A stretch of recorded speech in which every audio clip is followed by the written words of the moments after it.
ဒီစာမေးပွဲတွေမှာမေးလေးရှိတဲ့ဥစ္စာလေးအချို့တွက်ပြပေးမယ်နော်ဒီမှာ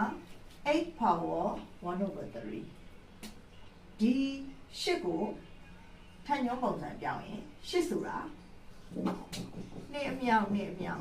နဲ့လေးနဲ့8ဒါကြောင့်မလို့8ဆိုတာက2 cube နဲ့3နဲ့နော်သူ့ရဲ့ပုံမှာ the whole power 1/3ရှိတယ်အဲ့ဒီမှာ power to power ဒီမှာထညွန်းတင်ထားတဲ့အတွက်ဒီကောင်ကိုခြေလိုက်လို့ရတယ်ဒါဆိုရင်နှစ်တစ်ချက်ပဲကျန်တော့မယ်နှစ်တစ်ချက်ဆိုတော့ဖြေရနှစ်ပေါ့နော်ဒါဆိုရင်ဟိုဘက်ကိုသွားမယ်နော်ဒါကကြတော့သူ့ရဲ့ထညွန်းမှာအနှုတ်ပါတယ်ဒါလေးဘယ်လိုဖြေရှင်းလဲကြည့်လိုက်အောင်25ကိုစဉ်းစားမယ်9 9 25ဒါဆိုရင်25ဆိုတာ5 square 5 square the whole power minus 1/2ဒါဆိုရင်ဒီကောင်နဲ့ကြ